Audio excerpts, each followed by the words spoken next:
Oh, yeah. Here it comes.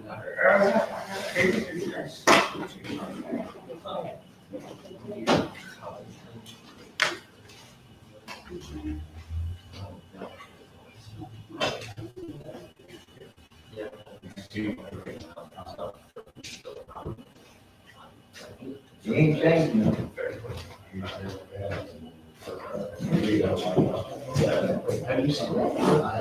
It's gross.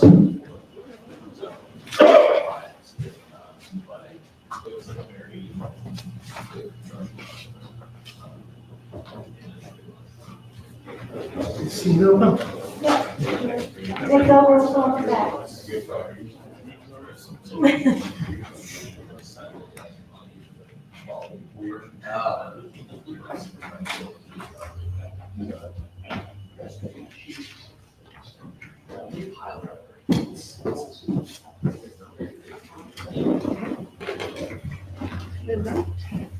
Hey, Lori. Have good Thanksgiving. Yeah, lots of fun, a lot of work. I hate to clean up, but other than that, it's fun. This year, my sister cleaned up. Oh, nice. So I guess at Christmas she cooks and I clean up. Ah, Assuming. well, that's a nice trade-off.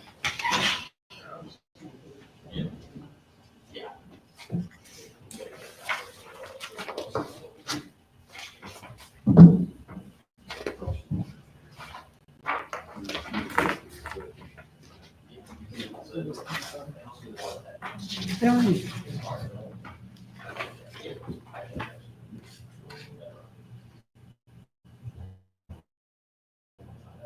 Kevin, is this something Todd came up with? Or Lisa?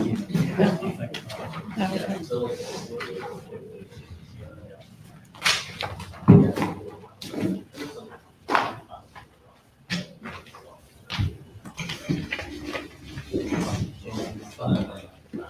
Excuse me. Sorry.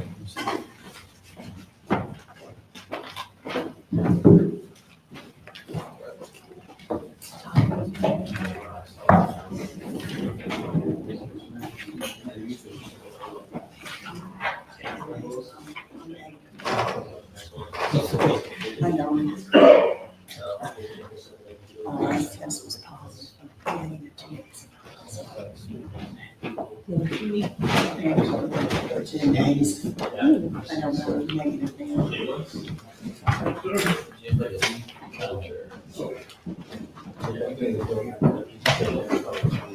Pardon me.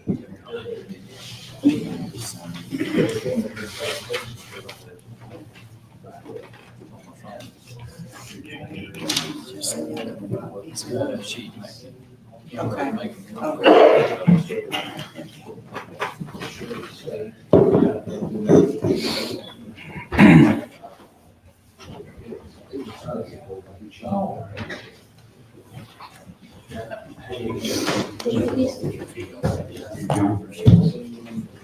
Well, never mind.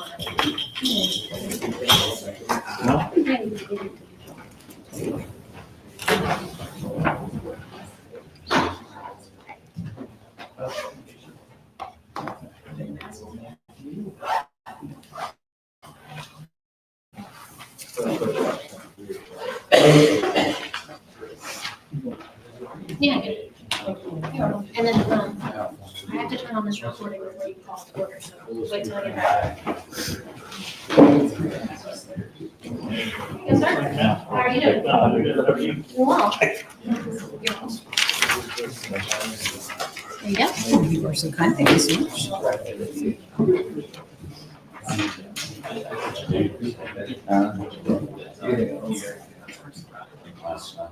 Rock snow, shovel snow, there's salt now. Yeah, I'm mainly on commercial property. I haven't seen.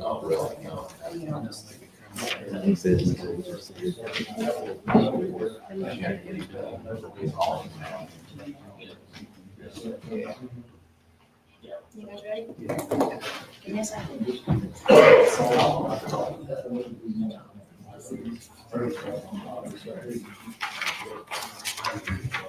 You're welcome.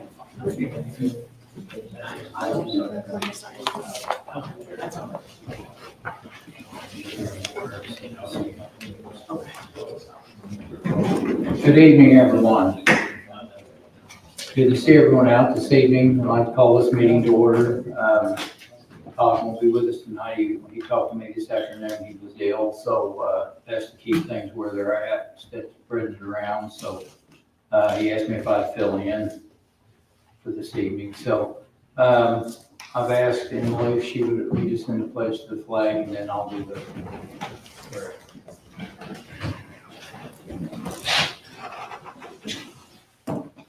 I pledge allegiance to the flag of the United States of America and to the republic for which it stands, one nation, under God, indivisible, with liberty and justice for all. Let's pray. Gracious Father, we just thank you for this day. Thank you for the season that we've just celebrated of Thanksgiving, for all that's done for us and for all that you do for us. And Father, I'm so thankful for this upcoming season of Christmas, that you, of your son's birth, that could give us hope of a better day. And Father, I pray that you just bless this season. Lord, I pray that you bless this evening. Help us, Lord, to be mindful of our words and our comments and all we in our discussions. And Lord, I pray that our discussion is worthy of you. It's in Jesus' name, amen.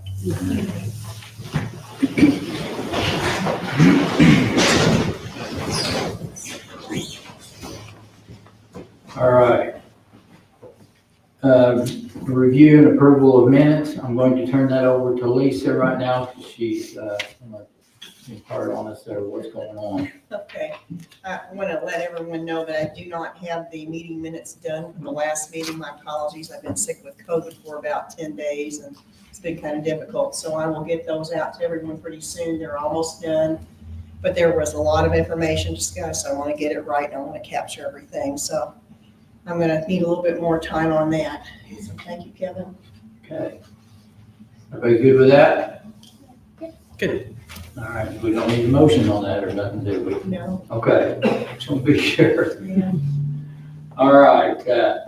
I've handed out some of the topics of our next bit of information here is a continuation of solar discussion. We're going to dive into this just a little bit here this evening. We have some topics here, frequently remarks or questions asked or whatever about solar. I know there's a lot of information out there about solar. Some of it's probably accurate, some of it's probably not.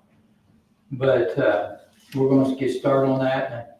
This is a large, it's a pretty big undertaking, I feel like, for the whole community as well. So we want to get it right, be honest and fair.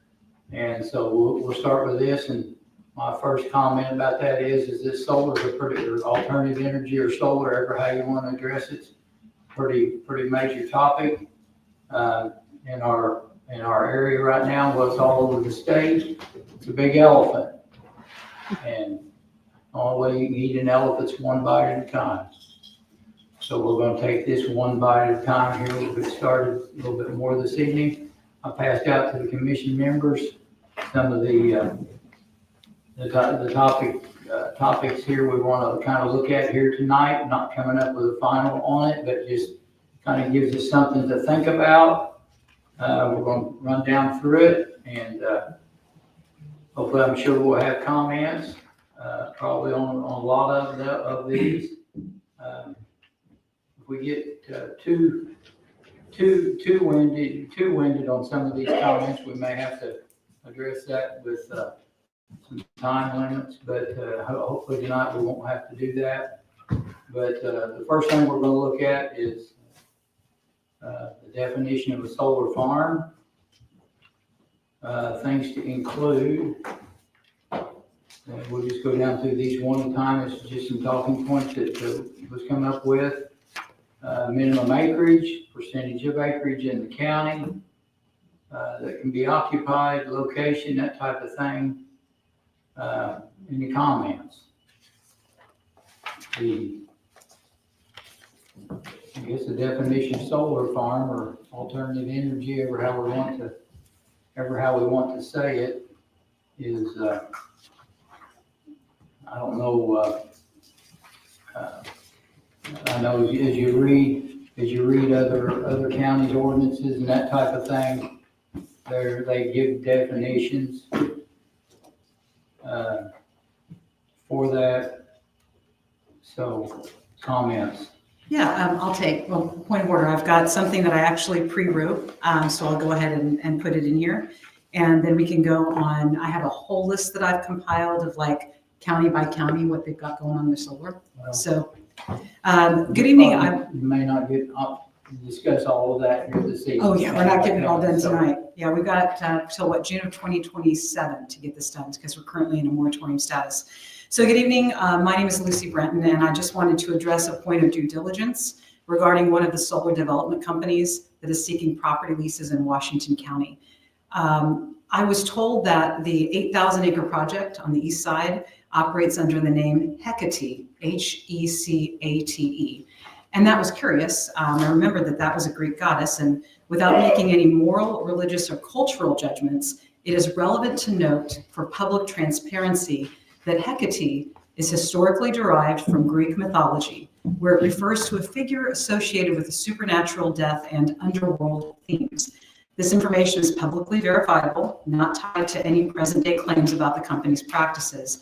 However, this does raise a procedural concern. Were landowners offered full disclosure regarding the historical meaning and cultural implications of the company name before entering into preliminary lease agreements? And this matters because these are long-term lease agreements that are going to extend 30 to 40 years. Branding and naming choices affect public perception and community relations. Misunderstandings can create conflict between landowners, residents, and county officials. So to be clear, I'm not making any allegations. I'm not suggesting misconduct. I'm simply highlighting an information gap that could affect informed consent. So therefore, the key question for the record is, did landowners sign agreements with full understanding of the company's identity, branding, and cultural associations? Transparency is essential in long-term land use negotiations. It's our duty to ensure all parties have access to complete information. So I'm not trying to, pass my specific religious beliefs. I'm just a non-denominational Christian. But I was very concerned when I found out that a company is literally signing leases, and the name of that company is the Greek goddess of the underworld, who carries a torch to take people down into darkness. So if you're not already familiar with Hecate, Hecate, I would just urge that you check into that. People don't name things for no reason at all. Thank you. Passing it back to the chair. All right, anybody else? I do, Kevin. I wanted to bring it up last meeting, but never had the chance. I don't particularly like the term solar farm. I would prefer that we use a different terminology. In the state code, it talks about commercial solar energy systems. I think, to me, that's more appropriate.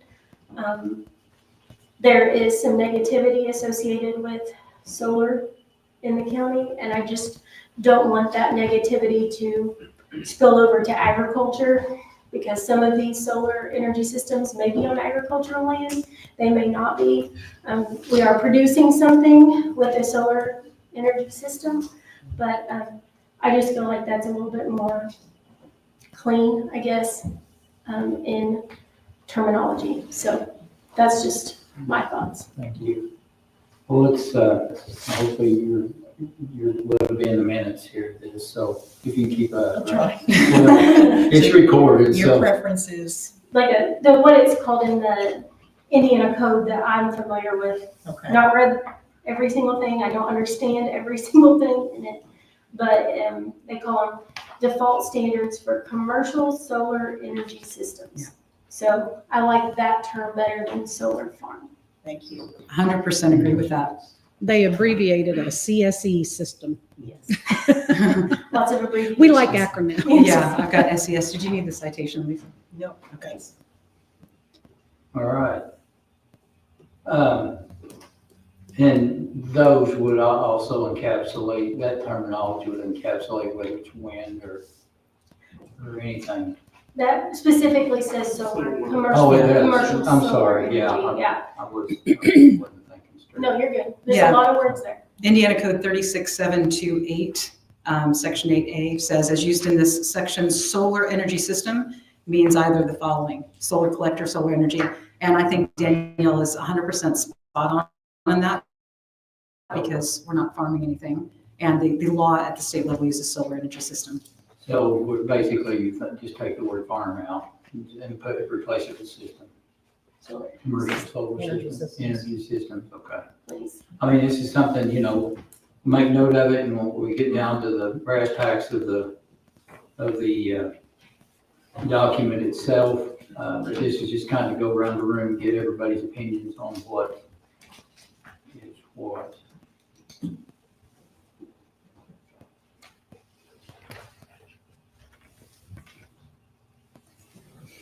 Okay. Everybody's, any more comments on that part of it? All right. I do have more comments, but I don't know how much you want me to talk. A lot. Well, Go. we've been told, we've Okay. got about an hour yet. Just So- call me out. In regards to the minimum acreage or the percent of the acreage in the county that can be occupied, I think that is something great to look at. I have a question though about how do we determine what that acreage is? Is it just acreage within the jurisdiction of this board? Or are we looking at the total acreage of the entire county? Are we looking at just the farmland in the county or the jurisdiction of this board? And then what is appropriate? I'm struggling to wrap my head around any one of those topics. What is the minimum acreage? What is the percent? What parts do we include there? And then as far as location, I think that the companies are going to be pretty particular on where they want to put it in the county. And so, how does that look in relation to our things to include? And then I had another thought that just left my brain. I want to piggyback off of Yes, it. sorry, What do you think? I completely Okay. lost it. You think, you know, Thank I think that for location, it's important, because our county is not zoned. Exactly. So whenever we pinpoint, I feel like for the whole of the county, we need to be very specific in this location. Whatever that means, I don't know what that means, I don't know where that falls, I don't know what that entails. But I think the definition of what we're calling this category of location should be thought about more. And then like the minimum acreage on that section. 2 solar panels isn't a commercial solar energy system. Or if you're putting them on your house, that's not included. That's for your own use, Right. if approved by your electric company or however it goes. So I think we kind of for sure need a minimum acreage to start with, or like just remember that that's not every single solar panel that you see when you are out in the county, because there's solar panels out there right now. So that's just something that I really kind of, I don't know how to come up with I don't have an answer, but I've really thought about what the location would be. Because when I read other ordinances, it's about the zone, the area, or however that falls, and we don't do that. So what does that look like for Washington County? I agree. Some counties went with a percentage of the farmland. When you take in farmland, when you think of farmland, what do you think of? You think of corn, soybeans, or whatever, but it can be forest land as well, because that's farmland. Excellent. It's what said timberland is a patient farmer. So, yeah, so it's there's a lot of things to think about, and probably this meeting here tonight not that if we'll probably won't accomplish a lot, but yet it gives us some talking points and some things to think about over the next weeks and probably months, as to what we want it to look like. And a comment that Emily made there about solar, Linda and I talked about putting solar panels there at our grain bins, to operate that. Is that regulated?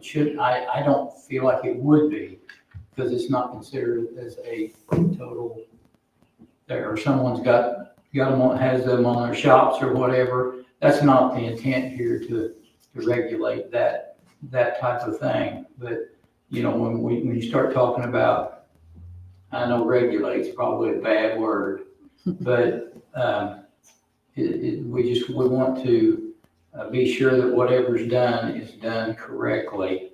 If there's nothing done, or if there's some done, whatever is done, that this is done correctly for the betterment of our community. So, Andrew, what do you think? I'm just gonna go around the room and start calling people, so.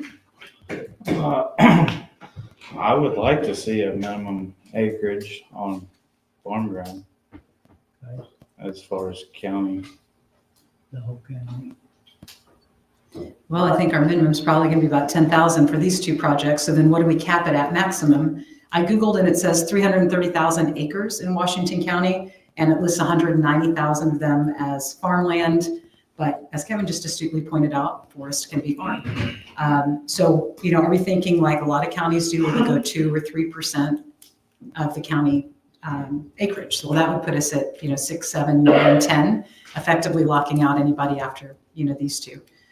So that's something really important to think about, because a lot of people will say, 5%, 10%, because they like round numbers, but then they don't think about how big is 10%. And are you counting on the 190 or the 330? So Kevin is very smart. We have to be very precise about those locations. I haven't seen anything in the Indiana code. I mean, they have a lot of suggestions in the code about, but I didn't see anything about, have anybody else seen? My understanding is that Indiana made a basically preemptive law that says counties cannot say no to solar, Yeah. but they left it up to, this body in each county to do the guidelines. Yeah. And so some are restrictive enough that it's just simply not profitable for those solar companies to come in, and others welcome them with open arms. If there are people that are hesitant on solar, I try to think, long-term and political view. I've seen videos with people in Pennsylvania where the data centers have come in, and apparently Indiana is a target for data centers, and we have like 14 of them, in case you didn't know, that are planned or in process already. Not only do we have the water part of that, but there's the electricity part of that. There has to be adequate electricity for those places, and the data centers in Pennsylvania put people in a strange position, and this is that position. We buy, the Indiana Utility Regulatory Commission sets the rate for electricity, right? So it's never going to be more than $1 a kilowatt hour, whatever that number is. So my house uses, I'm going to use a Pennsylvania house. The lady on the video said she was at $350 a month in her electricity, just like the rest of us barely making it by. But once the data centers came in, what she didn't understand, and I didn't, is that there's actually an auction process behind the scenes. There's a certain amount of electricity available to that area. And so you're competing against Meta, Facebook, Google, all of those for that electricity. So even though the utility commission said you can only have a $350 bill because of kilowatt hour cost, their bills are now $950 because there's a line that's allowed to be variable, and they call it a supply charge in Pennsylvania. So that's where you're actually bidding against it. So for people that are hesitant about solar, we have to be mindful of, this is about the electric bills of everybody. It's about having adequate electricity. So I'm not, I'm still on the fence. I see a lot of good, see a lot of bad, but I want to make sure that we point out that, there are people that, I don't know where this electricity is going. So that's something that we have to think about. Do we get to keep any of this electricity? He addressed that. Yeah, Owen from Ranger. Yeah, he's here too. Yeah. So you talked about that it only works with the larger electric companies, as I recall. Yes. You say, okay, that's what I thought. Like our Jackson County REMC would not be Yeah, probably too benefited little. from it. yeah, that's going to go out there. So I don't know what Hecate is planning on doing. But I think we need to be really mindful of that, because we have a beautiful county We want to maintain the agricultural feel of it. And some counties have really bombed this process. Yeah. So anyway, let me shut up and let somebody else talk. All right. Lori, any comments on the definition part of this? Talking about minimum acreage. Yeah, that, And maximum. and mine, yeah. I think I would probably not really have an opinion until I see some of the areas they're talking about doing it in, because I think that may, since we have no zoning at all, to me, that could even cause some other issues. Because we may want to set boundaries through the county as to percentages in certain areas. We do have areas that would be more prevalent of having a solar type of energy system and others that wouldn't. So talking about some of your wooded ground, which I always refer to it as a long-term crop, basically. A lot of that in our county is surrounding knob areas that wouldn't probably be a candidate for having any type of solar energy system anyway. So I think that's another thing to look at. We have certain knob areas that they would never be located at. So it's like, do you take all of those into consideration when you look at a percentage across the board? Or do we want to divide it up, the county, into certain areas and take it as a percentage of these certain areas? Because one thing about Washington County is we're very diverse. The more you go north, the flatter you see land. I mean, it's obvious when you see where the glaciers come through. They did a big dump in Washington County in certain areas because we have knobs in certain areas, and then it just flowed right through, straight through the others. So I think that's something we need to look at too, and not just go across the board and say a certain percentage of the county. I think we may want to designate certain areas and then do a percentage. At least take a look at doing that. Something to consider. Thank you.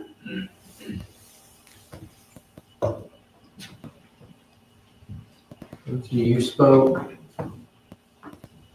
I agree with Lori. It's, a lot of places are not gonna put these things. So if you go with countywide, 1% makes a huge difference versus what they can actually do. I'm not a big proponent of solar. I think that you don't get the bang for your buck. Like we get 3 weeks of snow and these things are covered up. They're not working. It's, a lot of days in southern Indiana, there is no sunlight, especially in the wintertime. So I'm just not sold on it myself. And a lot of problems I see with it, down the road too. So who's gonna take care of this stuff? What happens when these companies go out of business? Who's stuck with the cleanup? And Yeah, that's on our list to do. Good points though, it's good to keep that thought. I just want us to make sure, and I need probably reminded more than anyone, of what our actual role in this is. Like, we don't have other businesses coming into the county and we're telling them who they can sell their product to and where they can sell their product and, doing some of those things. Like, what is our particular role in this? And let's concentrate on that because we can get really into the weeds on some of those other things. Our job is about location, setback, decommissioning, those kinds of things. And I feel like we get way off that topic. And it's frustrating to me when I spend a lot of time during a month looking at all of these things, and then we come here and we don't talk about what's truly, if you want to sell Ford cars in Washington County, we don't say anything because we like Chevy better. I don't care anything about vehicles, but I just see our role, and I think our stated role and government approved role is we're here to create guidelines that protect the citizens of Washington County, the residents, the homeowners, and to preserve the vision that we all have for Washington County. And I'm only speaking for myself, but I think that we have a very strong agricultural back to nature. We want to maintain the beauty of the county. And so it's our job to protect that for everybody. but not just by controlling solar.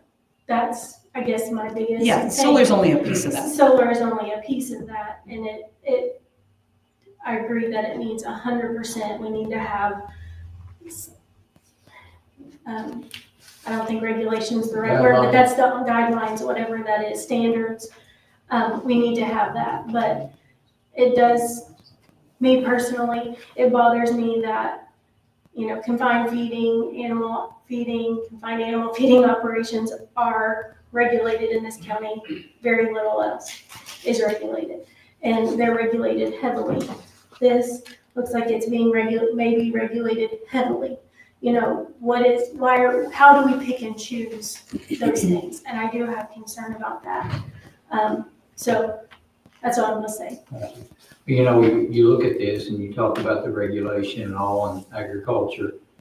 Most of this is going on agricultural land. So it's not in my backyard of my 10 acres that's going in, it's going in there. That's something we have to be careful of too, is, those producers, they have rights too. So, so we need to take that into account as well.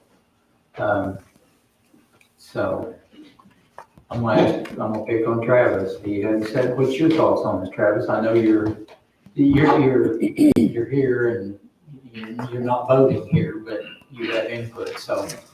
I just like what Lori said, it's just a good starting point.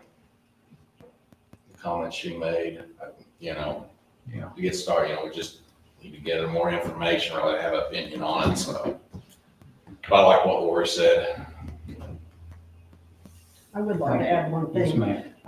On this SB 411, where it talks about on the default standards for commercial solar energy systems, I have to assume that a lot of this, and the reason it did say solar farms, solar panels, is because they foresee other types of solar energy in the future, not just panels. I mean, things are transforming fast in life. I mean, probably faster in my lifetime, much faster than what my mother's seen in her lifetime. So I have to assume that one reason they term these things the way they do is looking toward the future of there's going to be something different that's going to possibly come into play. So, but I do like that terminology for this, because in the future, if other boards after us have to make further rules, regulations, whatever you want to call it, it could possibly all be centered under the commercial solar energy systems. So as opposed to solar farms. All right.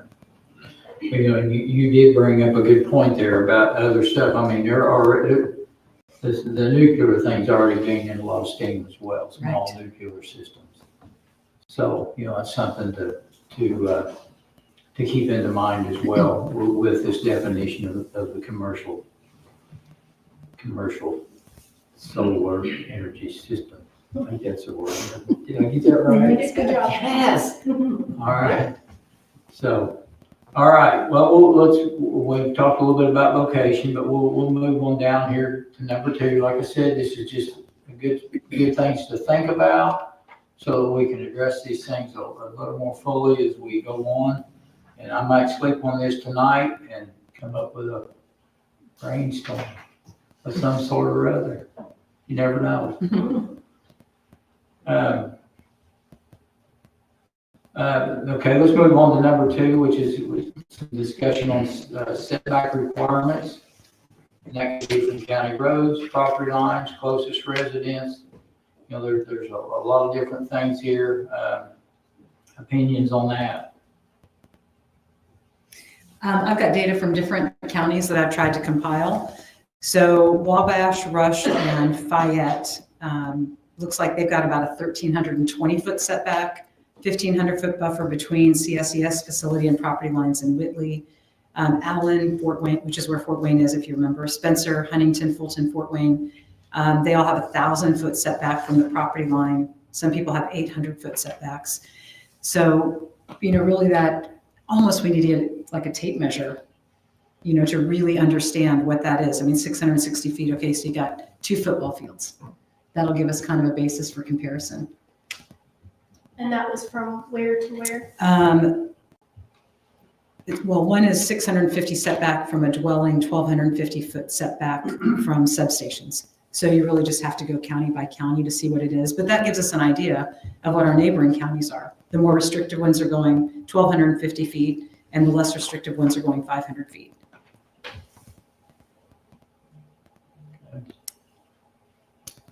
Comments? Rush County does not allow a solar project that is larger than 300 acres. Fountain County says no unique project, either singly or as in a combination of contiguous parcels, shall exceed 300 acres. The proposed ones we have in the county so far are 2,000 and 8,000. I don't know if they're completely contiguous, but they're probably trying to keep them in the same way. Fayette County says no larger than 400 acres. Fountain County has a 3-mile neutral zone is required between unique projects. We probably got that with opposite sides of the county. Hamilton County does not allow on prime farmlands. So, I mean, those are the kind of guidelines that others are looking at. Hamilton County building houses like crazy though. Oh, yeah.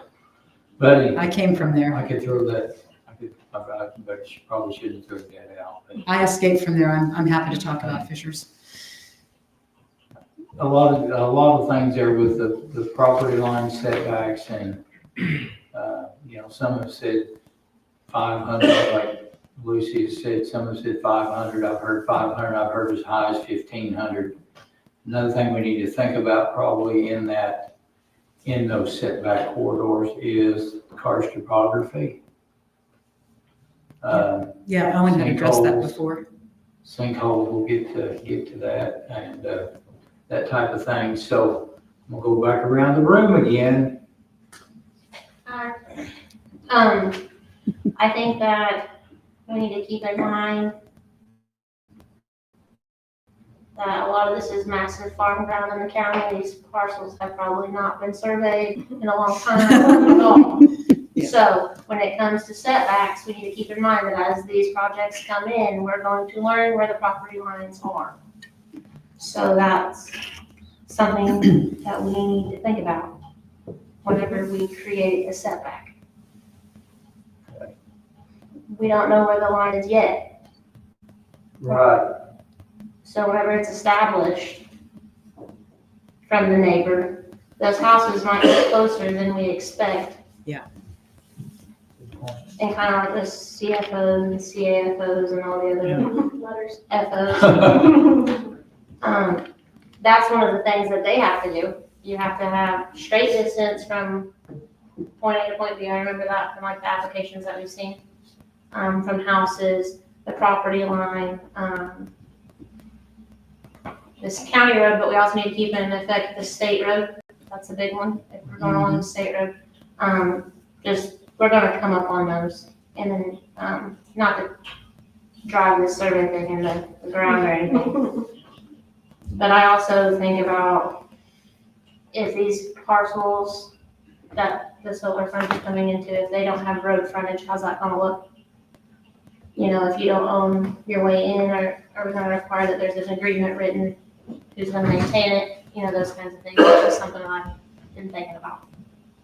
Don't have any answers, just something to think about. To think about. Thank you. I'd like to ask Owen a question. Yeah, No, come on. no, Oh, just no, you can sorry. answer from right there. Answer from right there. We're not gonna put you down here and grill you, okay? So, or at least not tonight. With surveys, if you're leasing a piece of property, are you going off the deeds, or is there gonna be a different legal survey done to be sure that you're putting your stuff where it's supposed to be? Yeah, before construction, way before construction, we do an office survey. Simple as that.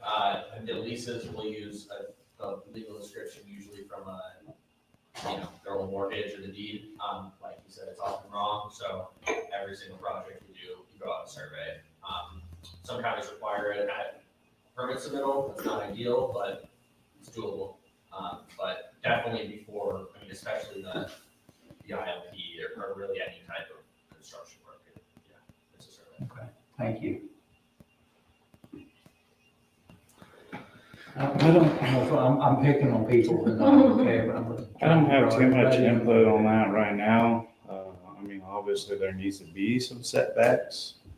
To me, it just kind of depends on the location of the projects, as far as what type of roads, everything that's around there, It's just all stuff that's got to be looked at, in my opinion. We'll have to look at, isn't it? Yeah. We'll have to think about. Looking at our topics, I think one of the things the Indiana Code allows us to do that we could implement as part of this is to require whoever's going to be doing this to submit a plan to us first. And it would include like a survey being done and where everything is going to be. It talks about that in this, I think Danielle gave us this study from Purdue where it talks about, counties that require a plan to be submitted before anything's approved. So we could do that and then have one of those things include a requirement for a survey. Talking about the setbacks, the Indiana Code, interesting that the counties have adopted way larger setbacks because Indiana Code 8-1-42-10 has 40 feet from the nearest edge of the right-of-way of a federal, state, or county highway, 30 feet from the nearest edge of the right-of-way from a collector road, 10 feet from the nearest edge of the right-of-way from a local road, 50 feet, like that's not very far at all, from a non-participating property line. So if your neighbor is not doing it, and you only have to be 50 feet from them, but 250 feet from a non-participating dwelling, unless a landscape buffer is installed. So if it's, Marsha? I guess, I don't mean to interrupt you, but I bet this is a question Lisa could answer since she's an attorney. I'm looking up Title 8, it's utilities and transportation. I believe she's an attorney too. Oh, you're an attorney? How did I not know that? I'm sorry. I mean, no disrespect. I never made it to law I'm school. not so- an attorney in this capacity. So Okay. Lisa is our attorney. Yeah, I know she's the board attorney. Yeah, I never made it to law school. I always wanted to do that, but I just noticed. Are you finished with what you were going to say? Yeah, I was just, Okay. talking about that this is not what we have to do. It's just the Right. suggestions, the Indiana Code. And it's interesting to me that these other counties have picked way bigger setbacks, be interesting to talk to them because some of these have been out for several years and see whether or not their plan actually was feasible, and have they changed it and what things would they do differently, based on like this one from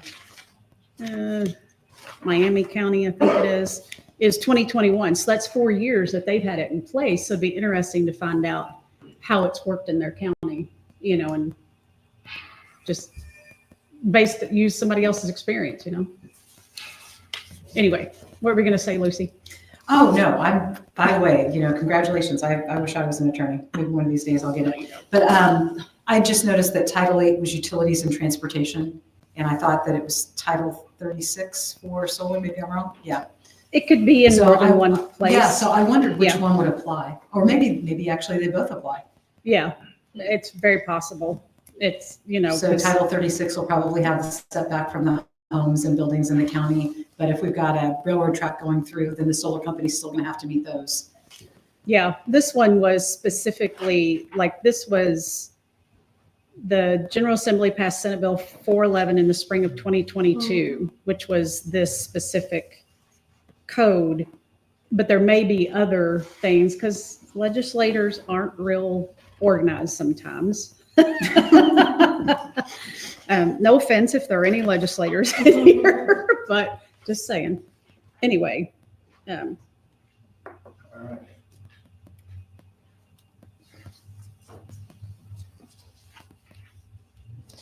Anything else? You're good? I was kind of thinking about what she's talking about, how the state had put in such minimal, and I don't have a reasoning as to why. I was trying to think of why they would, other than let's just put something in and leave it up to each individual community. Because just like our county is so diverse in soil types and topography and everything, the whole state is kind of like that too. You made a mention about karst property. And I thought that Owen, is that your name? Yes. I thought I'm sorry, I am not good with remembering names if I don't see you every day. I thought at one meeting you had mentioned something about that you have some kind of regulations or something that keeps you away from those areas. Is there something more on a national line? Is there something on a conservation line? What? So as far as keeping us away, I haven't found any standards from that. You know, I think in Irvington, we've seen setback from sinkholes like 50 feet. That's my only example. As far as construction practices that go along with karst topography, I don't have, again, a specific national example, but there's a lot of examples we have from past construction where all of those things are identified. There is a specific plan put in place for any karst features that might pop up. So if you're digging and you find a sinkhole, you have to, put a stake in the ground, you have to do everything else that comes after. So that is what I was mentioning where, you've had these reports in the past that have been shown by construction companies that it's part of the construction process. And we self-regulate right now. You self-regulate, so to okay. speak, yeah. So would it be that possibly if we determined that a plan had to be in place for each project, that I'm assuming an engineering type of environmental plan also go along with that? Some To identify counties, that? yeah, some counties actually Have they talked require about- them to be certified by an engineer. Yep. Okay. I knew I had read something. We've read so much though. I couldn't remember if Owen had, I thought he had talked about it at one time though. Maybe he had just been questioned about it, so. As far as county law, setback requirements, I really don't have an opinion yet. I'm kind of like everybody else, I'm scared about what I don't know. And while I feel kind of like Kevin said, yeah, we have to look at so many different people's best interest here, and the farmers also have a big interest here. I think we have to look at situations where if it's a closest residence and it has to be this far away from this residence, is it because that residence is a part of this property that has a project on it? And at some time in the future, that property, that could be broken off, and then does that setback stay in place? Because then it is no longer owned by the person who owns the land. Farmhouses get sold off all the time. We see that over and over in our county. You get an old farmhouse and grandma and grandpa raised there's been 3 different families that's raised in it, and then you get somebody that's my age that says, I'm not living in that old farmhouse, and let it go and dilapidate, and I'm building me a new brick. So then you've got this house here, and that's going to happen as the future. I'm kind of looking to the future in a lot of my thinking. I appreciate that. I think that was something you talked about last time, Lori, was property values and guaranteeing that the property values don't drop. So that if somebody who's a landowner, especially one adjacent to the solar energy system, that they don't suffer a loss. No. Everybody should be able to benefit from this in some way. And I would hate to see us take put any kind of plan in place that's not had thought into all different aspects of the different situations of people, and somebody really get financially hurt by something. That would really, as a community, that's wrong. So I think we have to be careful of that. That's an interesting thought. We have probably the biggest wealth transfer in history happening in the country right now, because we have the majority of our farmers and landowners, the farmers are over 60 years old. So in the next 15 to 20 years, you're going to see a huge wealth shift as young people try to come into farming and older people try to get out. So that might be something that we think about is, we're tying up a lot of acreage that, and we've got to balance the property rights. So, somebody that wants to lease their land and they want to be able to continue to own the land and get the lease money from it. But yet that lease being tied up is going to prevent a lot of prime farmland from transferring to people that will actually farm it instead of just, solar. And they could get their money out of their property by selling it. So they could accomplish their economic goal of selling the property and getting the money. Now they've got the value of their land, but then that allows somebody else to come in and farm it. And with the shrinking farmland in this country, I think we should consider that too. Well, Kevin can probably speak more to this than anybody. He's the farm guy. Yeah, But I you're the would farm guy. say as the future goes on, we're going to see more situations where we're going to see less young people taking over farm ground. And we're going to see more bigger corporate being in charge. Kind of like we've seen in the milking industry. That's happening, and it's been happening for So I don't some think it's time. going to necessarily just start passing to the younger ones. I think that's another futuristic thing we need to take into consideration, that these farm grounds, we need to protect our farmers that own them now, but possibly not even into the very far future. It may be that these are owned by corporate type of. There's probably a lot going on out there about farmland right now that we don't even think about, don't even know about. And how the acreage is getting larger and larger. One thing I do want to say, something my dad told me years and years ago. He said, Kevin, I don't have a 401k. He said, my 401k, you're standing on it. Mm. And as I get older, I probably working off the farm for as many years as I did. I've got some savings put back to hopefully to live on here and pass the farm on along, but not everybody's in that situation. Health may bring about, some changes of the farmland going to the highest bidders, the saying is.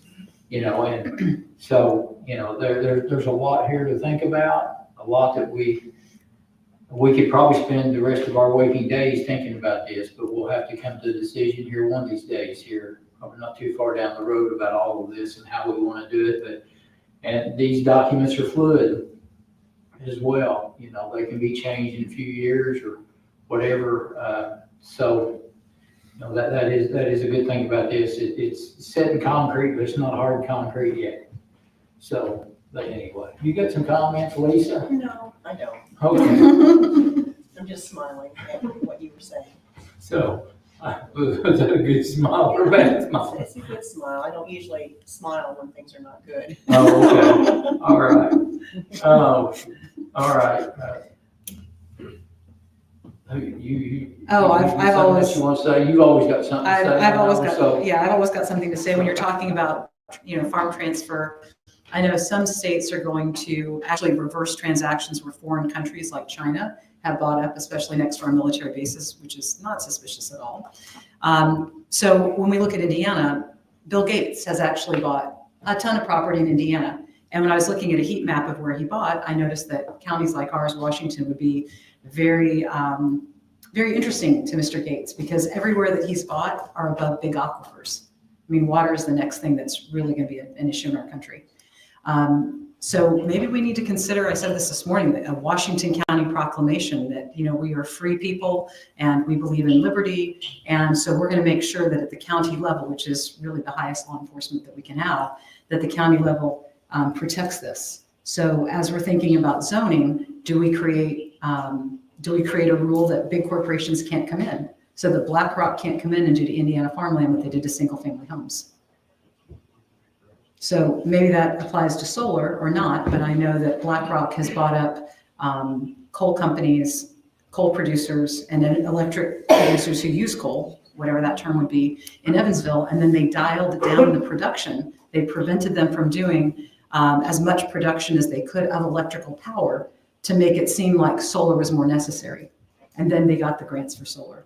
So I don't know exactly how we protect Washington County from BlackRock and evil actors like that, but it's in every level of our zoning to protect our own people. So just around setback requirements, And some of the other ordinances, and I think even in the Indiana code that Marcia was referring to, they also, besides county roads, property lines, residents, state roads, karst topography, they also look at right-of-ways, wetlands are also listed as having setbacks, and so I think those would be appropriate for us to consider. I also think it would be good. I know I'm the one that cares the most about the confined feeding ordinances, and I'm the one that was here when we did those, and so I feel pretty strongly about those, but there are some really good things in those ordinances in relation to setbacks. And, you know, a point system that talks about if you're this far from a residential or residential home, that you get so many points. And if you're this far away, you get even more points, because that is supposedly better for those residents that you're farther away. And so I think we could do some things like that to help us identify where those places are most appropriate. I really like that about our ordinance. And then it also gives some credit through a point system for being a good neighbor, as far as providing vegetative buffers, landscaping, you know, some things like that. And then there's also a neighbor notification component. From what I understand of the neighbor notification, that has really opened up communication between the property owner who's building the confined feeding operation and the neighbor, and they can have some conversation before it even comes before the Plan Commission, the BZA, and things like that. And if that neighboring landowner that has a residence there, if that person is okay with the solar, they can write a letter or sign a letter. I don't know which one it is, Travis, but there's a letter that says that they're okay with that, and it's recorded, I believe, recorded with the deed of the property. And so this can help us see what the temperature is around that potential development. So I would think, take a look at that. I don't know if it's something exactly like that would work here. And then also in the Miami ordinance, and I don't want to be in shot of Rhonda, but there's mention of like reciprocal setbacks. That's something that I was a big proponent of with confined feeding ordinances. And I do like that in the what is it, Miami County ordinance that says, you know, I have to be so far away from you. If somebody comes in, they've got to be so far away from me. And so I do like that in the Miami ordinance, and would at least like to have the opportunity for it to be considered. That's all. I think Marcia made a good point, talking about the setbacks and the minimums. And it kind of proves that the only reason you would have a 1,500-foot setback would be just to restrict somebody. It's not like a CFO. There's not noise pollution, you know, manure and pests and all the other things that are associated with that. And if you want to talk about the karst situation, this county is absolutely full of underground rivers, lakes, caves, sinkholes. So that would almost preclude them from even building in this county, you know, because of that situation. So, David, you speak to an excellent point, and that is we can do a lot of engineering. We can try to prevent any problems with karst topography, but at the end of the day, those underground caves can collapse. And those underground caves, I mean, that's directly where so many of our residents get their water from, with wells. So we could lose a lot of wells. If we ever have a major earthquake, and that's what they talk about or do, you're going to see hundreds of feet of shift in the elevations in this county because of all that karst. You know, out in California, the sand will take that, you know, earthquake like it ain't nothing. You feel a little, but you get that kind of earthquake here, and you're going to see homes go away, and, you know, it's going to be a lot of major damage. Yeah, solar energy would be the last of our concerns then. Yeah. Yeah. I won't be at the meeting. Other things to deal with. I sit on a rock. All right. Any other comments on that? We'll move on to number 3 here shortly. probably not gonna get very much further in this tonight, so I'd like us to at least talk about number 3 and probably number 4, if we get the chance. We may wanna go ahead and adjourn before we can start on that one. So I'm all about, I like this, and I apologize for not starting on time tonight, but I like to start on time. It's kind of like going to church. I like for it to happen on time, so. But anyway, the privacy screening around, like I said, this is nothing set in stone here tonight. We're just discussing some of these things here, and I think these are all very good points. We can pick up a little bit later for the rest of them here, but the privacy screen around projects or fencing, or what type of material do you envision some of this happening in a plan? Whether it's 6 feet tall, 8 feet tall, if it's a vegetation barrier, if it's a post and fence with barbs on top of it to keep people. I don't know what you guys do. You guys put fence around. What type of fencing do you guys use? Usually wildlife fencing, just woven wire, wooden posts, How high? 6 feet. There is a room for animals to get underneath the fence, but, yeah, 6 feet. When you say animals, like how far off the ground is it? I'm unsure of that. I just can't publicly give exact feet, probably varies by project. I'm pretty sure deer can get under it. Oh, wow. Okay. Every other animal is able to, we got Yeah. boxes in a lot of our projects.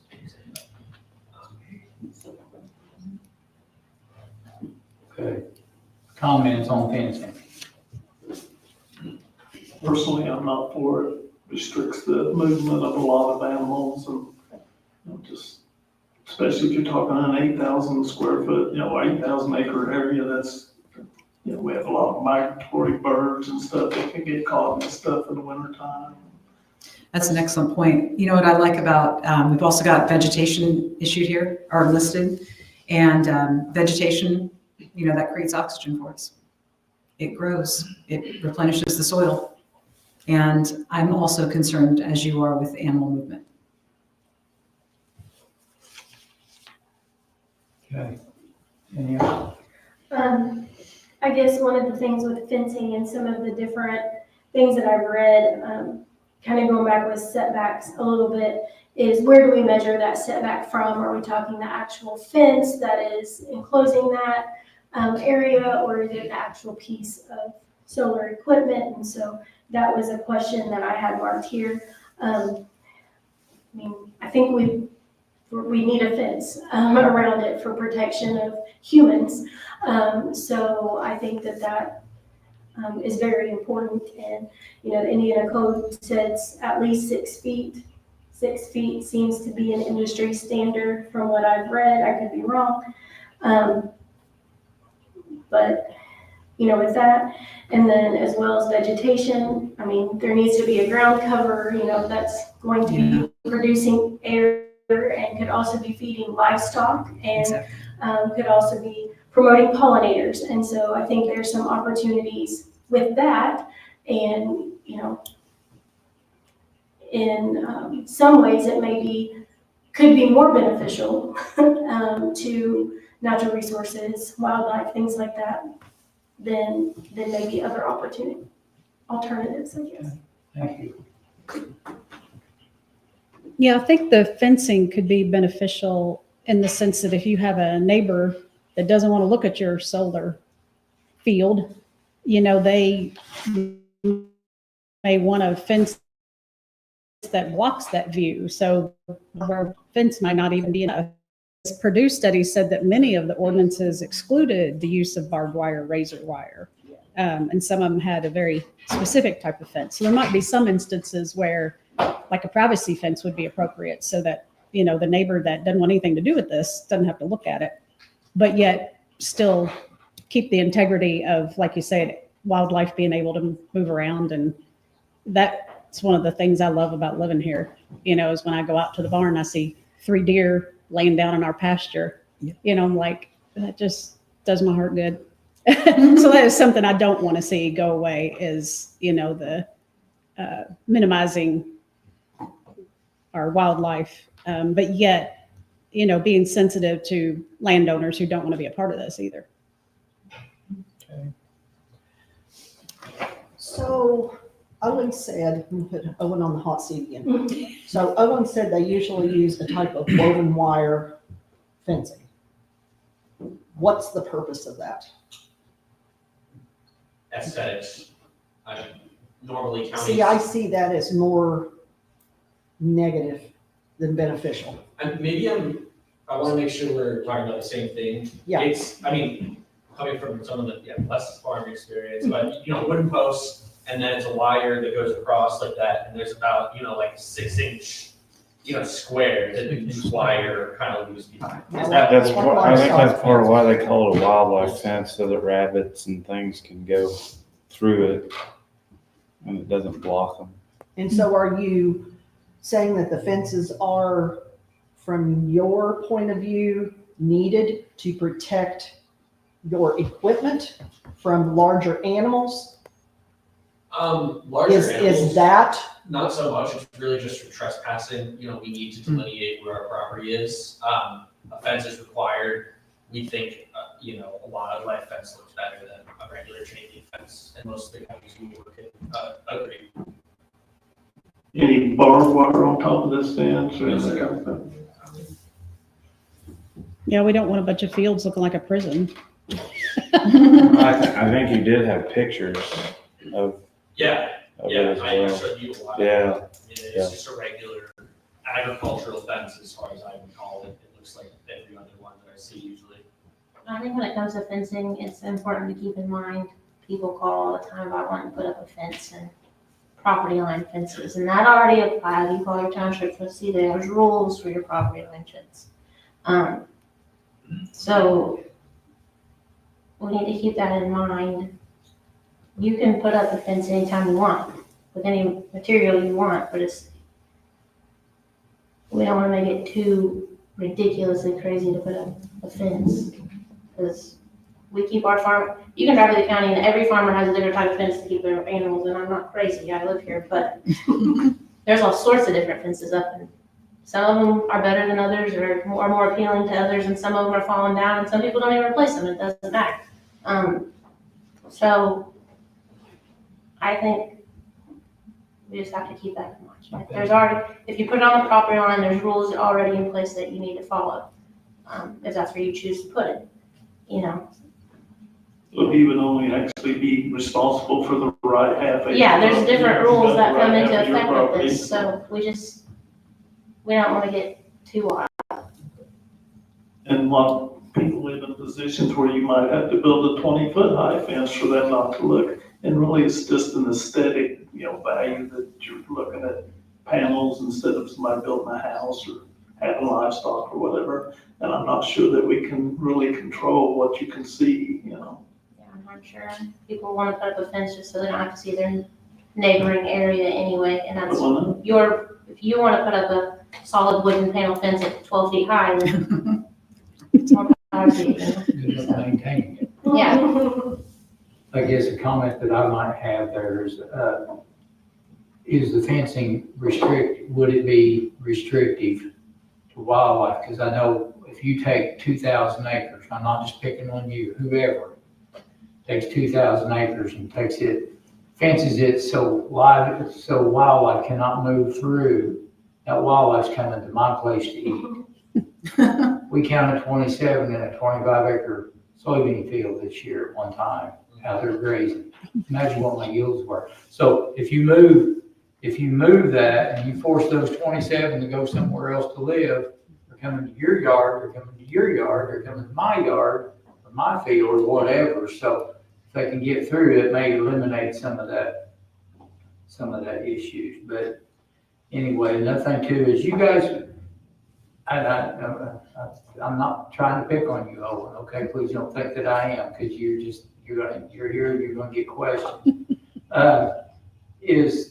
Do you put the fence on the property line, or do you if there's a setback, you don't own the property, so you're just setting back from the property line, so you're gonna be responsible for all the fence, not just part of the fence. Unless you're putting it on the property line, the fence on the Yes, property. very rarely it's on the property line unless we go right up to the property line. In that case, I feel confident saying that we still maintain the fence. I mean, we're a big company with people operating on site. It's not very complicated. Oftentimes though, the fence is pushed farther back into the property, closer to the panels. The setback is that, you have that between the dwelling. And a lot of times we'll release the setback back to the farmer.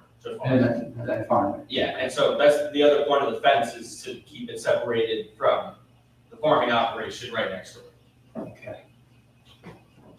I think also I don't want to point at Owen. But I think at some point in our conversations over the past couple of months, and maybe even talking, I don't want to say to you specifically, but the fence also, some livestock can go in these solar farms, like energy systems. Yeah, I think the question is deer. I'm not confident talking about deer currently. I've had conversations either way. Yeah. Every other animal I know of, you get to the fence. You see foxes and they're sitting in, I mean, like you wouldn't want to put a cow in your solar place, but I mean, There are some, I think, that build them high enough where livestock. yeah, like Like sheep or goats, and I don't want to talk out of turn, I don't really know, but that fence could also keep them in. What's the name of it? Yeah. Free grazing, chickens and turkeys. There you go, y'all knew what I was talking about, you have my back. But, yeah. So, I mean, keep that in mind too. It's still their property, and if they can put Right. what they want in there and it doesn't break their lease, then Right. You know, They that neighbor might not want the goats and the sheep and everything in their property either, so.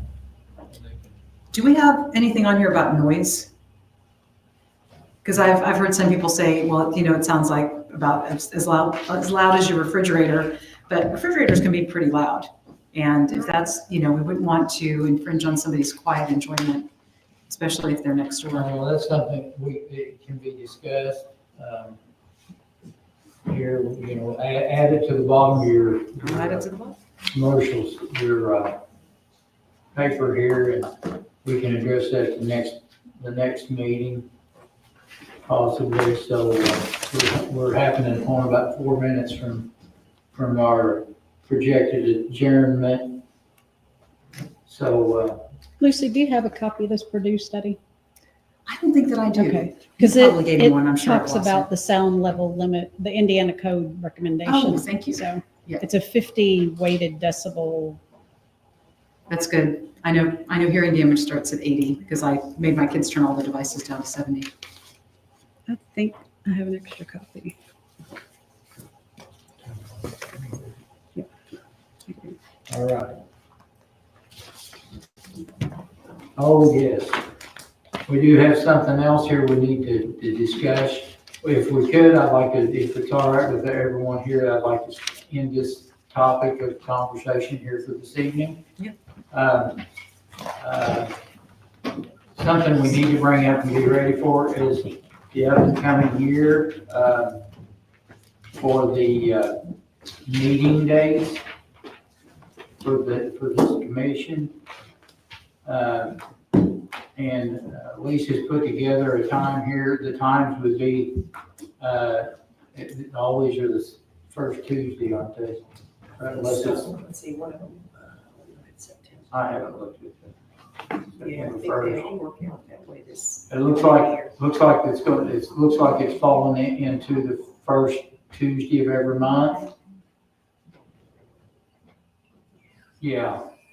Unless we would call and for some reason or other need to cancel or postpone or something like that, which hopefully gets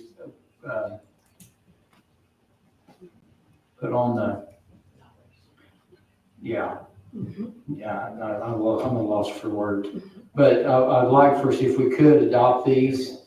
That'd be January 6th, February 3rd, March 3rd, April 7th, May 5th, June 2nd, July 7th, August 4th, September 1st, October 6th, November 3rd, December 1st. So I'd like for us to adopt this meeting schedule, the same time we have now. BZA would be before if need be. I guess they said, no, we don't have to set the BZA schedule. No. We don't set the BZA schedule. Well, we have a request. When we have a request, it would be prior to this meeting. So I guess basically leaving it the same that it is now, it would fall on these dates. Does anybody have a problem with? Will Tuesday, November 3rd, being election day, be an issue? That's a good point. Yeah, that's the big one, so. So it probably would be, Okay. Might want we Just might keep want that to in change that. Can we, Well, the polls, didn't we have a meeting on election day last time? Haven't we had one? Not that I know of. Last month, Do we usually? Do they not use this on election night? I don't know. They used Well, to, they can used to use. it. Normally, if something came up, we would just hit the next Tuesday. can we just I get? think they let's do just it do it. over at Let's the just make it Justice Center November. now. Oh, they do it over there now? Yeah, Or whatever. That way. it used to be, yeah. The way it would impact somebody would be if they were working at the polls. You know, I worked Okay. at them in the past and you're usually there till 9:30, sometimes Okay. at night. Yeah. Close everything out and take your ballots to the clerk's office. So if somebody on the plan commission is Doing working that. the polls, it would impact them. So can we change that to November 10th? Are we agreeable with that? Okay. Need a motion to accept this Make that motion. calendar? I second the Andrew motion. makes a motion. Anyone seconds it? All those in favor signify by saying aye. Aye. Opposed? Okay, motion carried. Look at that, 7:45. Good job, Kevin. Need a motion. Oh, I make a motion to adjourn. All I right. second that motion. All in favor, say All in favor, say by saying aye. aye. Opposed? Thank you all for coming. Thank you for all of you in attendance tonight. Oh,